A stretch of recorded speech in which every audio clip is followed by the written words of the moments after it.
Vice Doyle, magandang umaga po sa inyo at salamat po sa iyong paunlak na interview at sa araw na ito.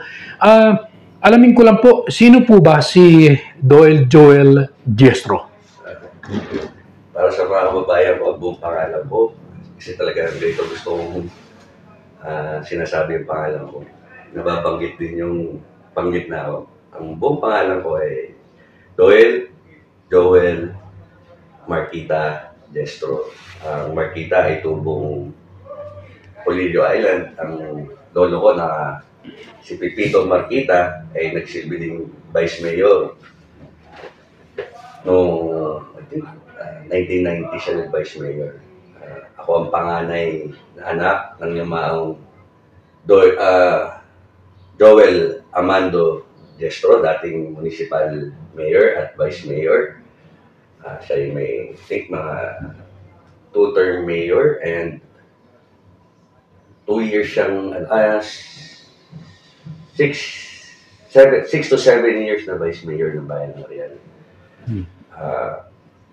Ang nanay ko, si Madeline Marquita Diestro, nagsilbing bilang kapitan ng OWOS at naging PPLB ng bayan ng Real. Ako rin po ang kauna-unahang hapong lalaki sa Diestro side ng yumaong dating Mayor Amando V. Diestro at dating Mayor Amelia A. Diestro. Sabi ko nga, ako yung araw, ang aking trabaho ay negosyante. Doon ako nag-focus behind the curtain ng PRTCC. I'm the president of the PRTCC and my brother Dave, which is my partner, siya yung COO.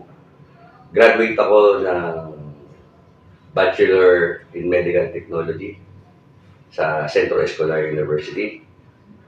At doon ko nakilala ang aking napakagandang asawa na si Jocelyn Andrea Dizon Diestro.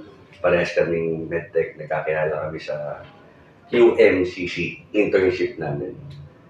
And I graduated from CEU taong 2004. At ako'y may dalawang anak.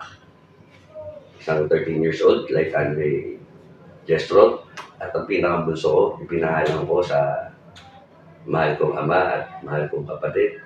Dave Joel ang pangalan niya. Siya ay turning 3. So, kung makikita lahat, parang number 3 ako sa balote.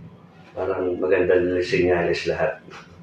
3 taon eh. Magkatatlong taon ako sa serbisyo bilang Vice Mayor. Ang anak ko, turning 3 sa March 27, yung bunso ko. At ang panganay ko is turning 13 sa August 10. So, sabi ko nga, everything is 3. Bakit niyo po naisipang pumasok sa mundo ng politika at paano ito nagsimula? Actually, pagpasok sa politika, hindi ako politikadong tao eh. Never kong inisip na pumasok dyan.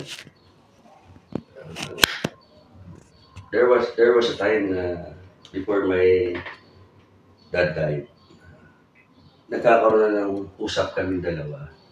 Pero disregard ko. Sinasabi ko sa kanya, ayoko. Way back 2022, when my dad passed away noong 2021, kinakausap na ako ng sister ko kung pwede akong maging vice mayor. Kasi nga, kailangan daw niya. Tumatanggi ako. Hanggang kinausap na ako ng aming ina na sabi ng nanay ko, anak, tumakbo ka ng vice mayor. 2021 yan. Takbo ka na ng vice mayor, kailangan ka ng kapatid mo. So bilang mahal ko magulang ko eh. All throughout my life, sila ang sinundan ko. Kung ano gusto nila, I never question them. Pag kailangan nila ng something, tulong, yan. So bilang pagrespeto sa nanay ko, dahil tsaka binanggit ng nanay ko na magugustuhan din ng tatay ko at naalala ko yung mga sinasabi ng tatay ko na na inaano na ako sa politics. Just a way na umuo na rin ako sa kapatid ko in honoring my father. Kasi kami magkakapatid kasi lahat kami yung buhay namin, lahat nakasentro sa aming magulang, lalo na sa tatay ko. And lumaki kami sa service, public service. Lumaki kami doon. So, one way in honoring my father is to enter into public service, continuing the legacy na iniwan niya, magandang pangalan niya sa serbisyo publiko. In a way, sabi nga natin, ako, di ko kung gaano karami kung napasalamatan ng magulang ko. Di ko matandaan din kung bago mamatay tatay ko, kung nakapagpasalamat ba ako sa kanya. In a way, siguro nung that time, kung sakaling subok ako, manalo ako, araw-araw na serbisyong publiko na ginagawa ko is one way na pasasalamat sa aking mga magulang. That's the real reason. Kasi mahal ko pamilya ko. Mahal ko pamilya ko. If kailangan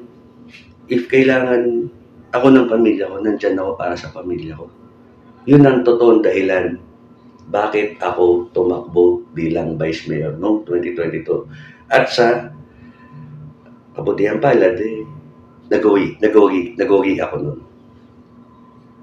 Ngayon po ay tatakbo kayong mayor. Ano pong nagtulak sa inyo na papasukin itong ganitong role? Yun na nga din yung nangyari noon. Isa sa mga usap noong 2021, bago mag-2022. Isang usap doon na sinasabi sa akin, pag nag-mayor, pag nanalo ka, kuya, at alam ko namang mananalo tayo ngayong 2022. Magpapahinga ako or pwede ako mag-vice mayor. Ikaw muna mayor, 2028 babalik ako. So sabi ko, 6 years. 6 years. Sabi ko, pinapangako mo sa 6 years lang ako. Mami, 6 years lang ako. Babalik, after 6 years, babalik ako sa dati kong buhay. Then, sa time na ang pagtakbo bilang mayor, una nakasentro dun sa usap na yun. Nung nag-vice mayor na ako, doon ko nakita yung differences sa kinalakihan kong serbisyo publiko. I'm not questioning the style of the leadership na nilang mag-asawa. I never questioned them publicly or sa paano nila ginakandak ang kanilang leadership sa bayan natin. Because they are elected official and the husband is an appointed official. So kung ano man yung tinatahak nila, nandito ako sa Vice Mayor na to support them lahat ng programa ng munisipyo. Just so happen lang, kanya-kanya style ng leadership. So, habang tumatagal nakita ko na malayo na sa kinagisnan kong serbisyo publiko na naiwan ng aking ama at ng aking ina. Ano ba ang serbisyo publiko ng Jestro? Ang serbisyo publiko ng Jestro, 24 hours. 24/7. Monday to Sunday. 24 hours a day. Lumaki ako na magigising ako, may ibang tao sa bahay. Kasi may problema. Lumaki ako na ang mga tao sa bayan ng Real, dire-diretso sa opisina ng tatay ko, walang appointment. At lumaki ako na ang tatay ko walang sinisinong tao. Bumoto man yan sa kanya o hindi. Pantay-pantay ang tingin after election. Walang kulay-kulay. Yun yung kinagisnan kong leadership ng pamilya Jestro na gusto kong ibalik ngayon. Ibalik ngayon. Kasi sabi ko nga, nag-iwan ng bakas ang aking ama. Habang naglalakad siya, iwan ng bakas. May mga bakas na eh. Susundan na lang namin yung mga bakas na yun. Bakit tila gumagawa ng sariling bakas? Ito na yung, dito kami minahal ng mga kababayan ko. Dito kami minahal. Simula pa sa lolo ko, lola ko, lola at sa tatay namin. Kaya sabi ko nga, malayong-malayo na ang bayan ng Real. Kaya yung serbisyo publiko, ibang-iba na. Kaya isa sa mga, sabi ko nga, bukod dun sa usap namin, ito ngayon, ang nagpapatindig sa akin, bakit ko kailangang ituloy at kumandidato bilang mayor ng bayan ng Real upang ibalik ang tunay na serbisyo ng Jestro na kinagisnan ng bawat Realenyo.